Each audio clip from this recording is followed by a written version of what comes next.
Okay, could we ask the panel to come up, please? So that is Geoff, Tristan, Sarah and Chris. Can you all come up and sit on the milking stools?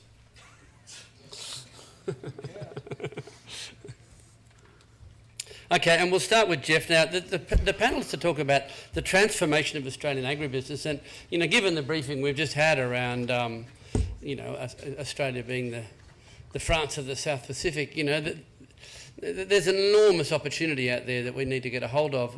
How are businesses transforming, and how are they looking to these futures? And Geoff's Group Manager and Director of Growth Farms. It's a very interesting business. And so for 10 minutes, Geoff, and really 10 minutes. I know how I'm going to go. Yeah, do your best. Yeah. Please welcome Geoff Daniel. Yeah, thank you. I think when you look at me and think I'm a bit overdressed, it's not that I plan to be overdressed, it's just I've been in the UK for the last month, got back the day before yesterday, and I haven't got any clean clothes. So, but anyway, so look, I'm going to go pretty quickly here, and I'm going to cover a few sacred cows. And but I'd like to start on a positive note before I start throwing a bit of mud around. I've been farming for 30-something years, and it's been a very interesting and very remunerative career for me. And so, despite the negative things I'm about to say, I think we just need to keep that in context. I've been able to grow a family business worth 5/8 of bugger all to I don't know what it's worth now, 40 or 50 mil, and I've got another 500 or so under management of other people's money. So it's been an interesting time, very interesting time, where returns have certainly outstripped most alternatives, other of course than snaffling DOS for nothing and keeping the IP on that, which Bill Gates did very nicely. So I think I'm talking to young farmers and prospective farmers. I don't know how many people here work inside the farm gate. Good, righto. The other people, I don't know whether I'm talking to, but the other people, I hope there's one or two here are the decision makers, and I don't mean the middle ones, I mean the big ones, and the people in the middle. Well, unless they're going somewhere, I don't really care much about them. So what will the future be like? And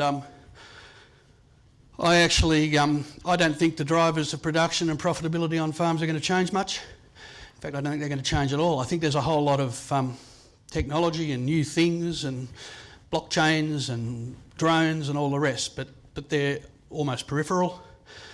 And I think the other thing about the future is the thing that everyone's worried about, and I keep getting asked, oh yeah, who's going to own the farms in the future? Well, it's pretty bloody obvious, the people that are going to own the farms in the future who get it right today. And so that's you people, I hope. If you don't get it right, of course, you'll wither on the vine and you'll be no loss. Yeah, predicting the future, damn foolish exercise anyway, but I really can't see how things are going to change that much, in that basically most of what we produce as farmers will still be a commodity at the transaction point that we deal with. And that it's almost impossible for me to see it being any other way. If you're producing stuff at the sort of scale that we need to be. And so the implications of that is that we have very little pricing power, we have very limited but useful opportunity to add value, and that we generally have a falling real price. Now, I've just got a few of our commodities here where I've just put up wool, lamb and wheat, and it's only since, when is it, 2000 and odd, 20 years or so, 15 years. And you can see there that there is a slight increase over the period in real price for wheat. Although some of those colours are a bit mixed around, but basically I wouldn't get too cocky about the thought of rising real prices. Just assume they're going to keep falling and build your business around that. If I'm wrong, well, I'm going to be bloody rich. Because the strategies to adopt, we're talking we need to be producing to specification. It's obvious. The cost of production will continue to be the crucial thing. It's really boring, but it's just hard slog. And marketing is definitely not the answer. Commodity prices have dropped for the last 5,000 years relentlessly. I am still not convinced that that's going to change. Our potential for productivity growth is immense. And and as I said, it's a good bet to bet that one, because if I'm wrong, I'm going to be not a billionaire, but I'll certainly have a few more millions around me. Production efficiency and cost of production are just crucial. Now, if we look at it, just for an example, we look at an industry that's got it wrong, and that's the wool industry. Here we've seen an industry that's focused on marketing and doesn't understand that productivity gain is crucial. I've taken the base 2006 up to 2000, I think. Is it 2000? Yep. And I've put each next year as a percentage of that base. And we can see what's happened to merino sheep numbers on the way down. Crossbreds on the way up. Merino sheep numbers have gone from 80%, have dropped by 80 minus, they've gone back 20, 30, 40%. Our merino wool production has dropped by 50, 60%. This is an industry in decline, probably terminal, and it's a very good example of what can happen to an industry if you forget what the drivers are. Marketing is not the answer. It's an easy option to call for the marketers to fix the problem, but that sort of thing, I believe, can only be taken seriously by the ignorant and the self-interested. We've got plenty of them in the wool industry. It's a very sad story. I grew up in the wool industry. I've been in it for generations. But I've still got a few merino sheep around me. I don't know how many I've got, maybe 50,000 or something. But they're only a crossbred ram away. Righto. So, how do you get the skills, and what do you do to be a competent farmer? Right, and competence in my world is defined by the marketplace and your success in the marketplace.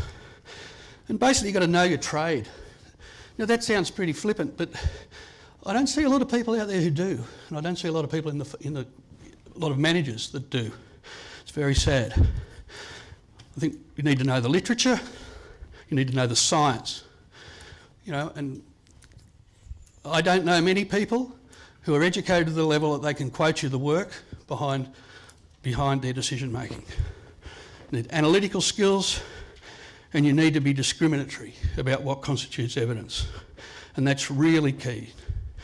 You really need to understand a little bit about experimental design. We don't need to be statisticians, but we do need to be able to spot errors in experimental design, particularly when they're due to self-interest, as they usually are. And at a minimum, we need to come to terms with the concepts such as control groups, quantifying variation, significance and power. I'll be very surprised if there's a person in this room who could outline the importance of the difference between the significance of a test and the power of a test. And as a farmer, you should be able to do that. It's a major issue. You need to have the financial skills to bring the technical, the biological and the business side together, and to think probabilistically. These are major skills, and then there's implementation. One of my partners, I was at a thing once and he was asked what's the difference between an average manager, we was talking about a sheep farm, an average manager and a good manager, and the difference is 2 weeks. Right? On a cotton farm, it's about half a day. It's that simple. So timeliness is crucial, and things have to be done cost effectively. None of these things are trivial points. Unless you get that stuff right, you might as well give up now. They're the basic skills that will enable you to compete effectively. And they will provide, by having those skills, if for one particular industry, that will be a plank in you getting enabled to effectively manage other enterprises and larger businesses. So the management of managers, which if you've got any ambition at all, that's probably where you want to go. Although I must say sometimes I wonder, the good ones are good. So the point is though that people who go to the trouble to get these skills, because it's hard work, require appropriate compensation.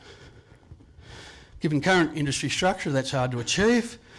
We need bigger farms and farm businesses if inheritance is not going to be the main source of entry into the industry, right? Now, I was born with a silver plate, spoon in my mouth, and that's why I'm in the industry. That's not good enough.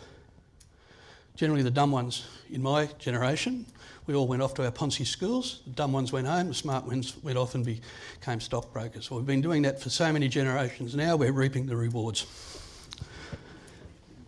Now, if you agree that we need farm managers that have high skill levels, and I don't see how you can disagree with that, it follows that we need bigger farms, we need more corporate farms.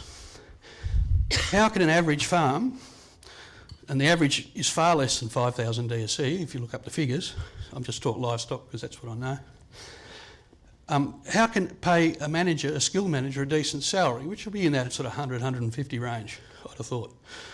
I couldn't sleep if I was paying them less than 100. And is it 10,000 DSE? Well, that's not big enough. 20? No, you can't pay someone 100 on that. 30? Ooh. Yeah, if he's really good, you know. We've got a major issue. We can't pay her because our farms are too small. And so we get the dumbasses managing the farms who are prepared to live on 60 a year. Well, that's really good, isn't it? So, that's inside the gate. Now, what can the government do to ensure a viable industry? Well, I think they can set things up so we can have sound trading at both an undergrad and a graduate level. Our ag faculties have become very poorly funded and their subject quality regularly suffers because of this. The good lecturers that I meet are often overworked and they're forced to focus so much on raising money to keep their job that their teaching and research is compromised. Now, I get about the place a bit and I talk to a lot of young people. My view is that if a university can't, if it's graduates, you know, for first degree, can't be got to a point where they understand what the drivers of farm production and profitability are, that faculty has failed. And my view is that there is not a faculty in this country that can do that. We have had such a brain drain out of agriculture. We've had very few good people come in for the last 30 or 40 years. We have lost a generation of brains. At a postgraduate level, there is virtually no postgraduate training in farm management systems or farming systems occurring in this country. Given that the undergrad training seems pretty hopeless, we need to consider whether we need to invest in further education for the best and brightest graduates. And I think these are urgent considerations, and I think there's a role here for government. Research funding. Clearly we need more research and we need more choice. Now, my business is, I'm not sure how much research levies we pay in a year, but about somewhere between 1 and 2 million, I'd say, into a black hole of industry levies. Why can't we have some choice so we can fund our own issues?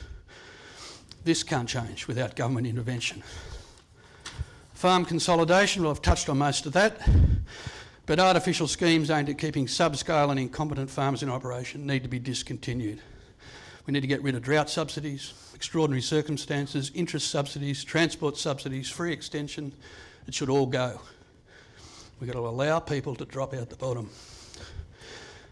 The next big lift in farm productivity could and likely will come from getting rid of the less viable and getting the average up. The less competent farmers have to go, and the marketplace is the place for that to be tested. Most farms are too small. I hear people talk about part-time being the answer. That's just a load of bullshit. How can you be a competent, serious businessman part-time in a business where timing is everything, or almost everything? Top producers are so far ahead of average or worse producers that I can't see how the laggards can be dragged up, so we need to let them go. Most extensions are a waste of money as it's aimed at the laggards and the people that are giving it a second rate anyway. Research would be a better investment. Farming should be a business, not a sheltered workshop.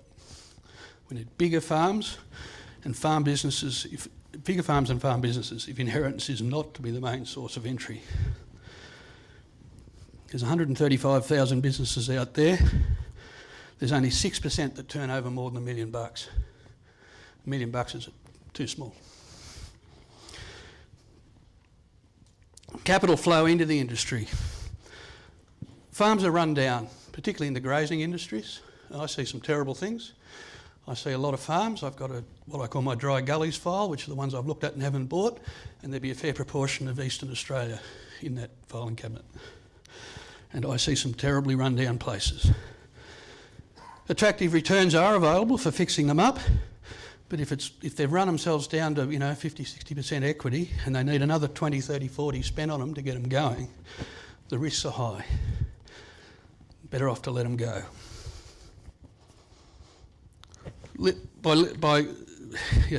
And then the last thing is in that, of course, is by limiting capital flows by naive, paranoid or racist politicians can only do us damage. So we need to allow foreign capital into the country because debt will not fix the problem. So my conclusions, the issues are underinvestment in quality education has gone on for so long now that we don't have the pool of teachers that we require. It's a disaster. The lack of appreciation of the nature of our industry, i.e. that we're commodity producers, leads to an unrealistic expectation from marketing and leads to underinvestment in research. Too many resources are going on second-rate extension of work done 50 to 70 years ago and carried out by bloated and incompetent bodies such as the PP boards and other industry groups. And small farms are being kept in business by government assistance.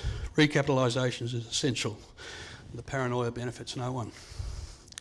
So there's a bleak view of the world. Having said all that, I've made a shitload out of it and I intend to keep doing that. Thank you. Look forward to his optimistic version. And that's a unique view and worth listening to. But now we're going to have Tristan and Sarah. You're going to be together? He's going to go. Oh, right, just Tristan. So this actually is also very interesting. It's about software and about startups and about aggregating a lot of interesting things into one place and making that work. So please welcome Tristan Shannon.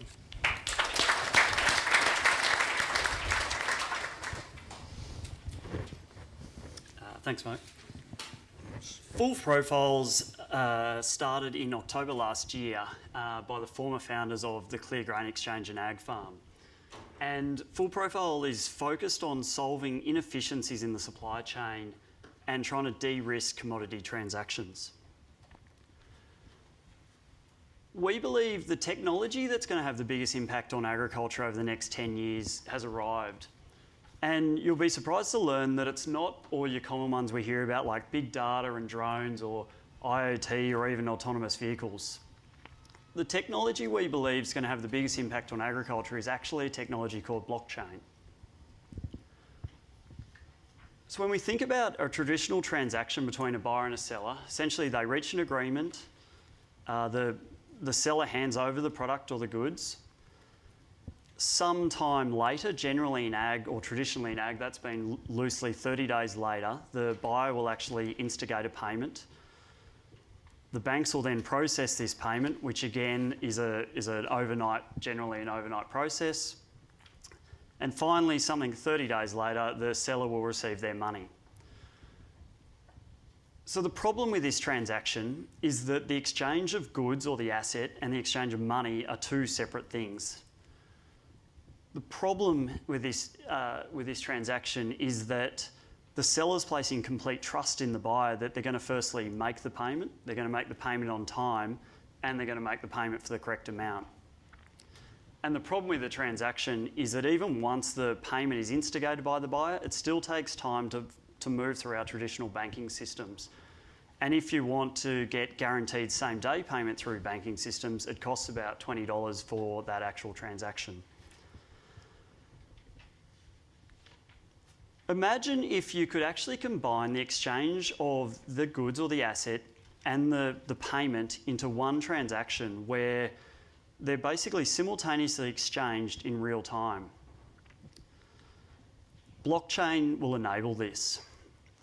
A blockchain records all the transactions that happen for an asset in what can be considered an asset store or a ledger. This ledger is shared across multiple locations. With each time a transaction occurs, the ledger is verified by the parties shared on that ledger. As more transactions occur to the asset, each one is chained on to the previous and subsequent transactions around that asset, which therefore forms an immutable historical record for that asset, a single source of truth, if you like, documenting all the historical transactions that have occurred with that asset.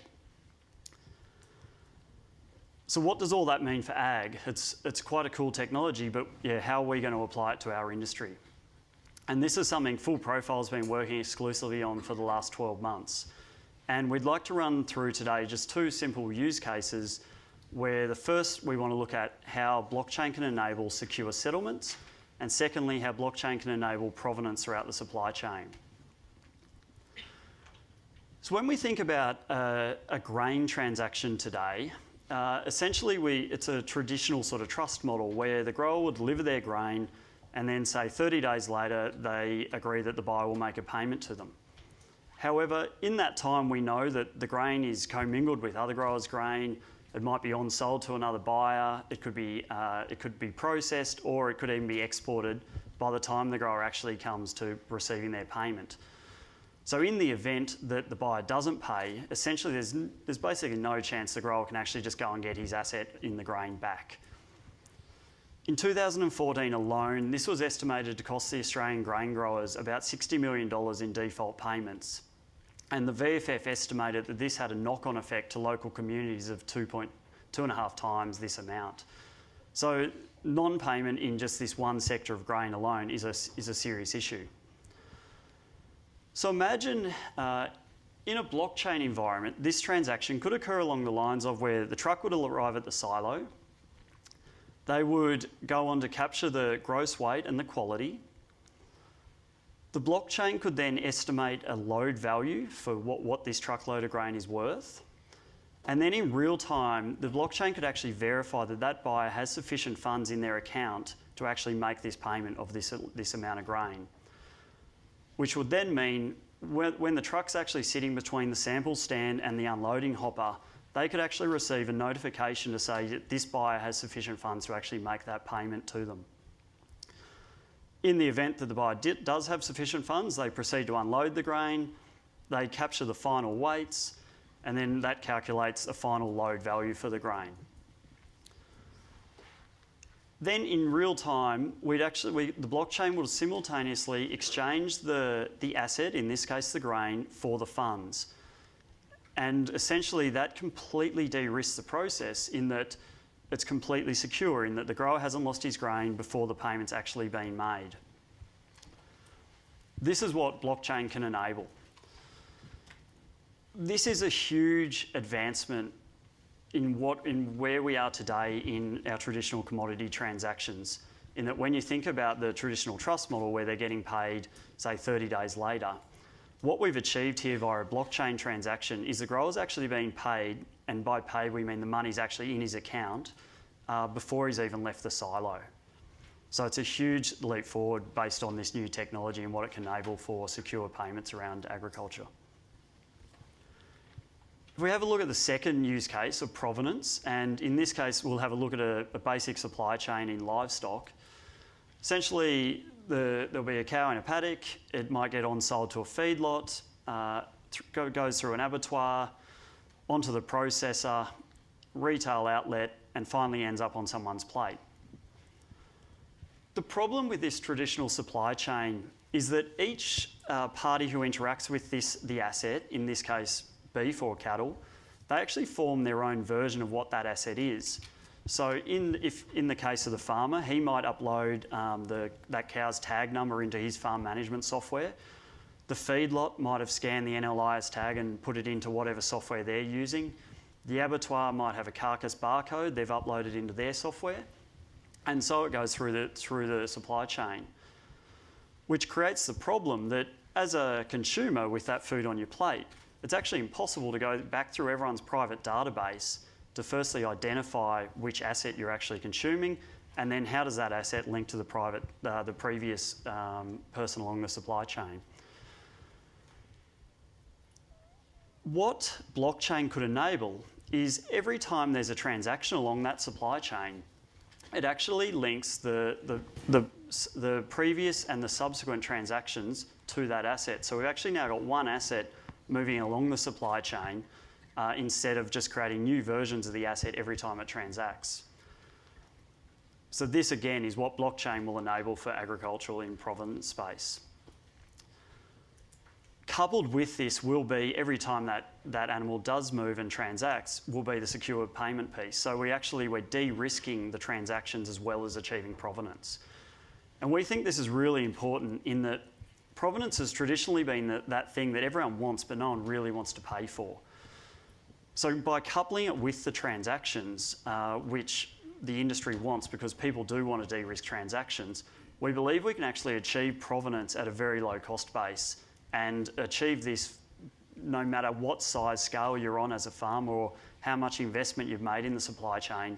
It'll basically be all inclusive of everyone involved in that supply chain. Blockchain is closer than you might think. In fact, a few months ago, we were involved in a Westpac blockchain hackathon, which we went on to win, and that led us to become the first Australian AgTech company to actually pitch this concept at a famous financial tech conference in New York called Finovate.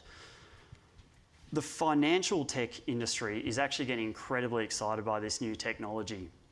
And Full Profile has been working quite hard to actually ensure that we can take all those gains of this blockchain technology and apply it to agriculture. So this harvest, we're actually launching a product called AgriDigital, which we're going to initially start in the Australian grains industry and run a pilot with Fletcher's International at Dubbo, where we'll be looking to actually simulate providing these secure payments on a blockchain via grain deliveries, and then also build this out to include the provenance piece. So you can jump on our website and there's a heap of blogs around what this blockchain is, how it's might apply to agriculture, as well as sign up to our newsletter. And this is probably the first time you've heard of this technology called blockchain, but I assure you it's not going to be the last. This is an incredibly exciting new technology for our industry, and it's something that's coming pretty rapidly at the moment. Thank you.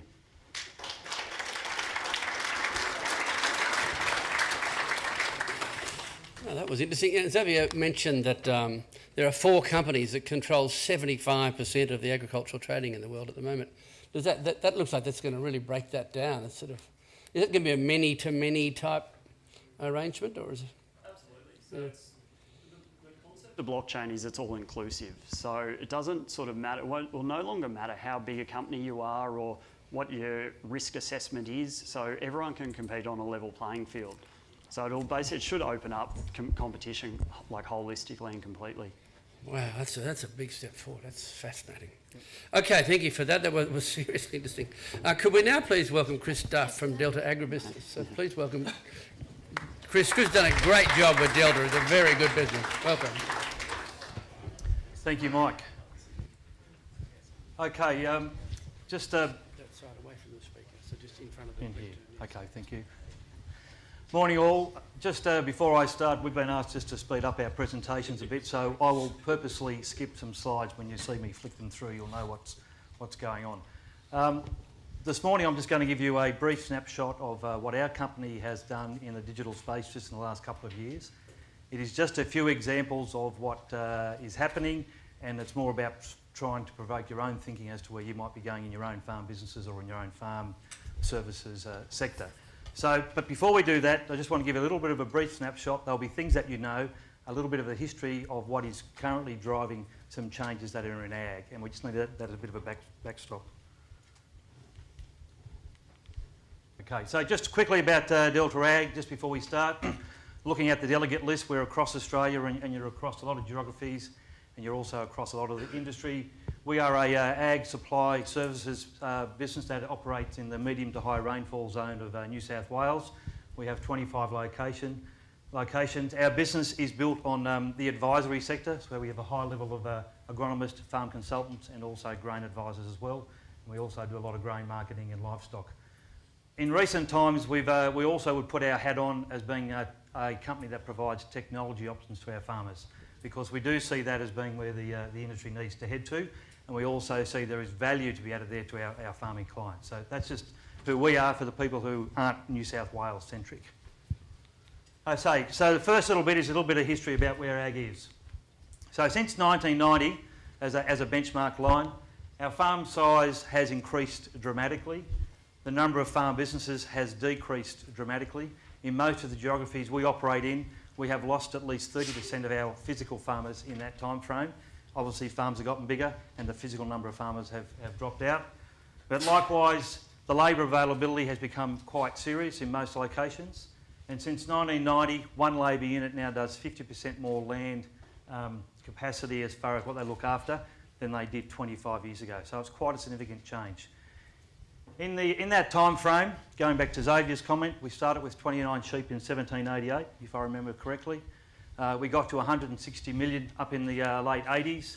That has now halved, but we've also tripled our grain production in that 25 years as well. So we've had actually a land use shift, and that's important for what we do as far as where the digital space goes to.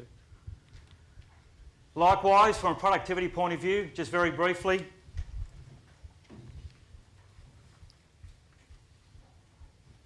up here, you can see that in the last 25 years, there's a lot of our major exporting countries around the world have had major productivity gains. Australia hasn't had those productivity gains. We've only had very small productivity gains. And again, it's one of the reasons why digital opportunities can probably help our productivity going forward, given that our productivity gains are quite static compared to the rest of the world. So a quick 2 slides on farm businesses. Geoff alluded to it a little bit. What drives our focus for farm businesses? It is about productivity and profitability. That won't change. Labour, as I mentioned, is huge, as is sustainability. Volatility is probably one of the biggest things that people try and manage. Tristan very clearly focused on that in his previous talk, because it's about taking risk out of that whole grain marketing sector. So the 2 biggest things that we mostly face in the farming world is obviously seasonal, but then it's commodity pricing and the risk associated with that. So likewise, with just as a snapshot, as an example, this is the 7-year average for canola pricing, and with that you can see the average price for port over the last 7 years. But the biggest thing is the yellow bars, which indicates the price variation within any 1 year, and that is obviously quite enormous, ranging from $75 up to $165 a tonne. And most of the time our farming community can't capture the top of that yellow bar, because that's typically at sowing time. We tend to be capturing the bottom of the yellow bar when it's at harvest time. So looking for the future, what does a digital paddock offer? So we have got digital tools now, and it's certainly challenging the way that things are done, but essentially it's not changing our system, it's just adding to what we currently do. The digital toolbox is about achieving better outcomes, and that I think is really important. It's not about being fancy, it's about being smarter and adding value, and still adding value in those key areas that are going to drive profitability, production in the future, but particularly around risk management and volatility. They're really the key things that are going to drive the value of where digital works. So what's driving this change? There's certainly been a slowdown in productivity gains, and just briefly, one of the main things with that going forward is about smartphones and connectivity. So in the last 5 years we have seen an absolute massive change in the farming world about where smartphones goes and people's comfort levels as to how to handle data and look up data and how to utilise data. The average age of our Australian farmers is 52, and being an average age, it means that half of them are above 52. And 5 years ago, most of those people are not technology people, and they struggle with the whole technology age. But the smartphone has allowed them to be much more comfortable, and once they get comfortable, they are now a ready market as far as where the digital space goes to. So it is a really, really significant change. So age is now not a barrier for them getting involved in digital technology. For yourselves in the room, obviously you're the younger part of the generation, in whether it's the service sector or the farming sector, so you're very, very comfortable with it. But half of our audience or half of our marketplace generally weren't comfortable with it 5 years ago. Big data and its value and analytics, that has come to the fore, we all know about that. But as far as getting on the ground and utilising it, that has been a big change in the last 2 or 3 years. And likewise, and I think Xavier mentioned it very clearly earlier, Affordability is the other big one. So it's now very affordable to do a lot of these implementations of digital technology and actually extract value out of them. 5 years ago, 10 years ago, it wasn't. Okay, so I just want to walk into three things that we're doing in Delta Ag with the digital space. It's to do with the weather and soil moisture network, it's to do with precision ag, and it's to do with precision area contracts. The first two on the face of it, you would think is ho-hum, not much going on there. We've seen that before, what is changing in that space. But it's about technology that has changed those two sectors that is probably going to bring something new to the sector. So don't prejudice what you think you may already know in that space. And the third one is about precision area contracts, and that's about trying to reduce the risk for our farming profile. But it's about digital technology that is changing that. So the first one is about Dawn. Dawn is the Delta Ag's weather and water network. So what that is about, in our footprint from that first map I showed you, we operate in an area that's 14 million hectares, and within that 14 million hectares there is only 18 Bureau of Met automatic weather stations, which means most of our client base is a long way from good localised data. So what we've done in the last 18 months is install a series of automatic weather stations. The red dots are the Bureau of Met stations, the blue dots are the Delta weather stations, and we have rolled that out in that 14 million hectare corridor, which means now that no farmer is any more than 25 kilometres from their nearest automatic weather stations, when often they were 70 to 80 k's. So it has a lot of impacts on some of the decisions, particularly the day-to-day instant decisions that they make. So that's just a snapshot of southern New South Wales.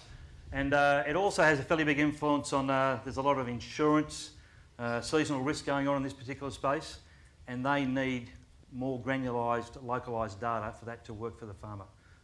And there's also some of the big ag chem companies doing the same thing. If they have that data, it's an option for our growers. Just with that, moving on from the weather station data, linked with that soil moisture probes. Currently, this is the current technology for dry land soil moisture probes in Australia. We all know about soil moisture probes in the ground. They came from irrigation, but that's what it currently works on. Every agronomist has a steel rod that is about 1 metre high, and depending on whether you're a big hooer or someone who's a little bit lighter, depends on the resistance, and you work out your own benchmark. And what does it really tell you? Not a whole lot. Can you make decisions from it? No. It's a comfort factor rod, really, more than anything else. So that really is not about the future. That's not where we want to head to. So where we want to head to is we've linked up with a company who has a unique bit of technology. They have moisture probes that are dry land specific. They go down to 2 metres. They are buried in the ground. And once they're in the ground for 10 years. And this little thing here sits on the fence, which is the transmitter. It also has an automatic weather station. This is the soil probe. It gets dropped into the ground and it's there for 10 years, as I mentioned, and there is no cables between these two things. And that transmits twice a day. So if you link that up with the weather station data and the solar radiation, and you have good, accurate, localised, on-farm yield forecasting data, that grower is able to make some decisions all the way through the season that he wasn't able to make 2 years ago. How are we travelling? Just about done, righto. The last little two things, sorry, is just precision ag. Precision ag has been in Australia for 20 years. So who would have thought 20 years ago that we're sitting here today still thinking, wonder whether it's going to actually take off at a really rapid rate. So as a piece of technology, it hasn't really moved very far.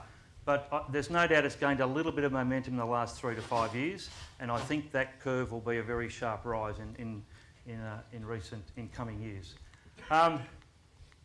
There's a bit of a reason for this, and I think it's about trying to analyse what the reasons are to know where it's got to get to. The first reason is most precision ag doesn't involve the primary advisor. Precision ag in its core is about intensive agronomics with the farmer.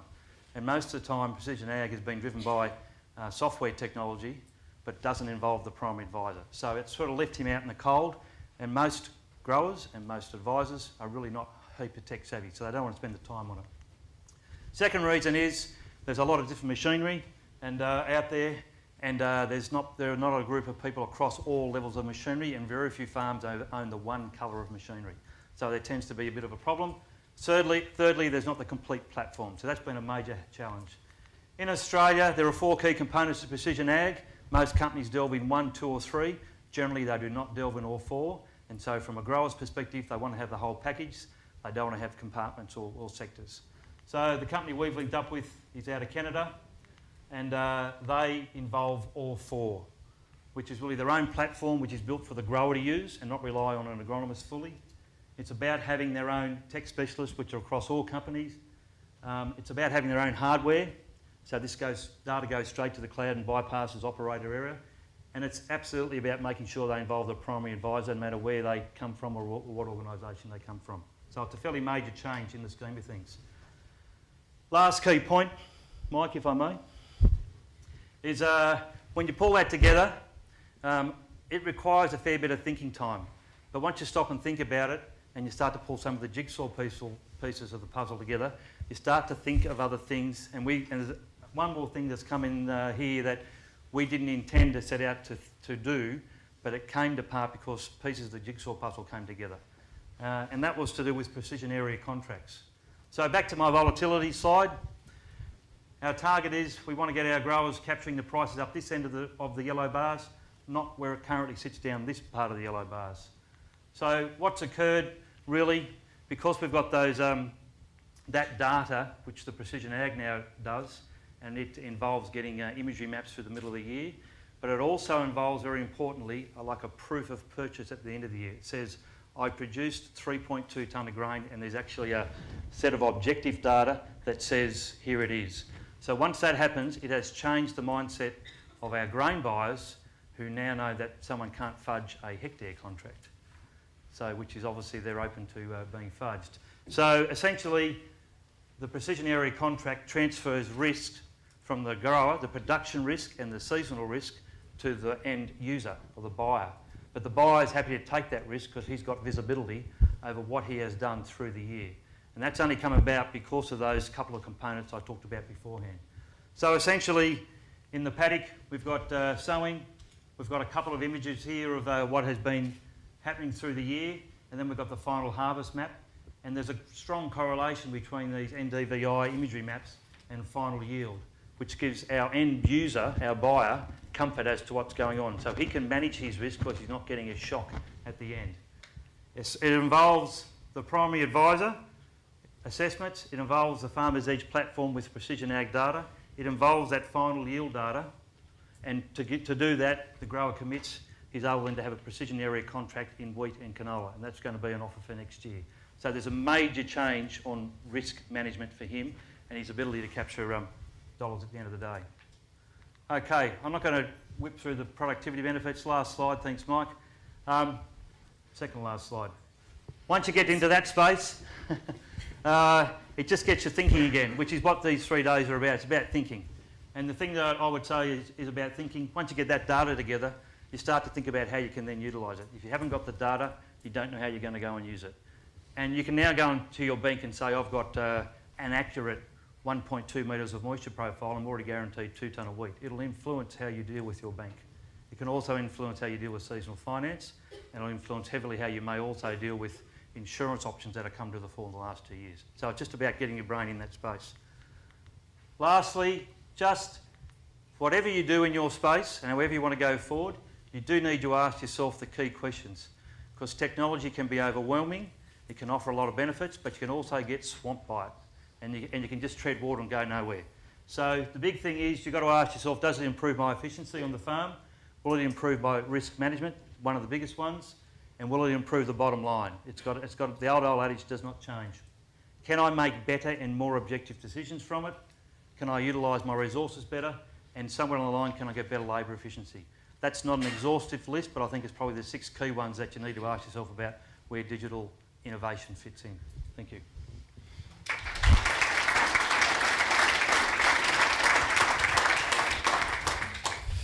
Okay, I've just been given the thumbs up to have a Q&A.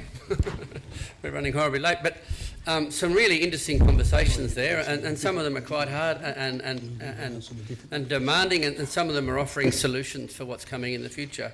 This key theme about how might future innovations transform Australian agribusiness, we can see some of this in action there today. So let's have a bit of a conversation for 4 or 5 minutes with these people. Are there any questions or further information or points you want to make as a result of those discussions you had? And you're allowed to pick on Geoff Daniels. He just picked on all of you. I picked on you. Can I kick off by asking one to you, Geoff? I guess you did throw a couple of big punches up there. Interested in your perspective around allowing the less competent farmers to drop out of the bottom end of the industry. How would you see that actually working in practice? How would that be achieved? Look, you know, we're talking about my friends here. Look, that's not my issue, right? The fact is, they have to go, right? Now, the government might have a little role, we can flick them a few bucks, but essentially, we've got to just stop throwing good money after bad and distorting the whole industry because of that. Now, we've got a massive political problem, and with that, I'm just saying what needs to be done. I'm a farmer, right? Yeah, and you know, I sound hard, okay? I'm hard. There's a process of Darwinian natural selection going on it's there. just straight out, let the market sort it out. Now, they might get their act together when they get under a bit of pressure, you never know. And I guess, that has pretty broad ramifications. I think, Sean, you were going to touch on. Well, you want to run a sheltered workshop in this industry, or you want to have a business? Well, Sean, Take your pick. Can I just ask a question following on from that, please, Geoff? If we've got more corporate farms, more consolidation, more scale, bigger farms, it'll probably mean fewer people, fewer small towns, less football, no football teams, no volunteer fire brigades. Is that social cost just the price of progress? Well, I don't know whether we've got any choice, right? But for a start, I would argue against the corporate farm thing. I mean, corporate farming is a tiny proportion of agriculture, and it will remain so. It still hasn't been proven to be successful. I only know of 1 or 2 corporate businesses that make decent returns, mine and maybe 1 or 2 others, right? It's been a schmozzle and a disaster, right? The best model are decent-sized family farms. It's unbeatable, I think. And I shouldn't say that. I got into trouble in my business once for saying that publicly, but you know. So as far as the communities are concerned, okay, we've been through a period of development for the last 50 years. We've needed more labour. It's over, right? It's over. We now need to pare them back. I mean, I've got a 5,000 acre place at Malali. We don't even have a manager on it, let alone a workman. It's too small. Okay. And you were particularly harsh on the wool industry, and you said it was probably in terminal decline. So if there is a glimmer of hope, what advice would you have for them? Oh, well, the wool industry has to embrace technology and productivity improvement rather than rejecting it outright, which is what it does now. Now, something might come along from somewhere else, which will get them out of trouble, but that'll be serendipitous. I'm not saying it will collapse. I love merino sheep. In my own family businesses, I've probably got 50,000 of them, right? And I love them, and they're bloody profitable, but they're good ones. But, as I said, they're only a crossbred ram away from being crossbred sheep. Okay, we got any questions for Chris or Tristan or Sarah? Yeah, down the back, Nick. Nick Wright from Duff. Tristan, please excuse me, ignorance on the topic, but is blockchain just your own flavour of like Bitcoin, really? Yeah, so Bitcoin's probably the best known or the most successful use of blockchain, and that's very much where blockchain's coming from, is cryptocurrencies like Bitcoin. What's happened recently is new platforms are built onto this technology, and there's one in particular called Ethereum. And what that now does, it's created the concept of a smart contract. And it's the smart contracts that's now coupling the asset exchange with the actual transfer of the money. And that's what's changed since Bitcoin was originally founded, I think, in like 2009. So we're now going to an era of blockchain where it can now couple real assets beyond just actually being financial transactions. Cool, thanks. Okay, I've got one here at the front in the black T-shirt. Can I have a microphone here? Keep coming forward, Sean. Thanks. This guy here, yeah. He's got farm manager written on him, so. Michael Nichols from Tasmania. This is to Tristan. When you're talking about blockchain, we've got merchants in Tasmania that buy the wheat. Yep. when you deliver, say, your 3,000 tonne, maybe in, well, we don't, but other people on the mainland do. Yep. You've got a big quantity. If you're going to get paid straight away from delivery, you sort of feel a bit sorry for the merchant that's going to hold on to that for the next 9 months and have to carry your cash flow. How does that actually, how can they manage that? And is that a bit of unrealistic thing in the industry? So, and this is something we've been working pretty closely with the banks on, because behind the scenes, that buyer who's actually making that payment, what actually generally is occurring is you'll deliver the grain, the buyer will then they'll either do on balance or off balance, where they'll transfer that grain to the bank, or the bank will trust them that grain is an asset which they can recover. The bank will then pay the buyer, and then the buyer will pay you as a grower. So they're essentially, the bank is financing these transactions anyway behind the scenes. So what we're now moving to with blockchain is what we call essentially fully financed, in that it'll be, instead of getting financed 30 days after delivery, it's just going to be financed from day one. The banks are getting really engaged in this space, because what blockchain also brings the bank is a lot more transparency around the asset. So at the moment, they're sort of essentially trusting the storage providers or the buyers that asset exists. Blockchain can give them a lot more security that asset does exist and it hasn't actually been exchanged to someone else or outturned or outloaded.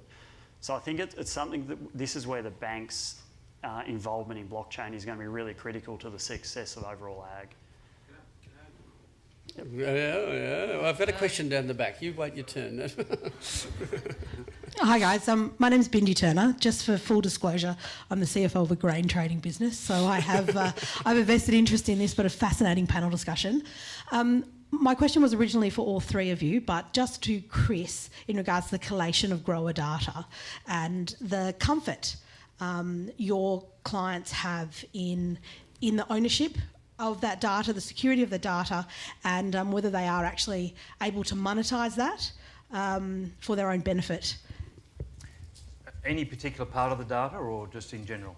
All the production data. Okay, so probably in Australia, I think the Australian farming community is only really just having the start of the debate about data ownership. But in essence, for most of those components, the grower owns the data, and what he's doing is having an agreement with the grain side of things, giving your history, that he's giving the agreement to utilise that data that he already owns for the benefit of transferring risk.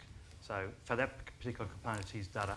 Other parts of that data he still owns, but he has the agreement that it can be utilised in a conglomerate rate without revealing any identity. So the growers, once they've walked through that, they're all very comfortable with that. On a broader mass, I think our industry is still only just getting their heads around that. Look, thank you for that. That was really interesting. I think there's 4 or 5 speakers here today we could have listened to for a very, very long time. That's actually really interesting. Please engage with these people through the day. So can you all thank our panel? Yeah.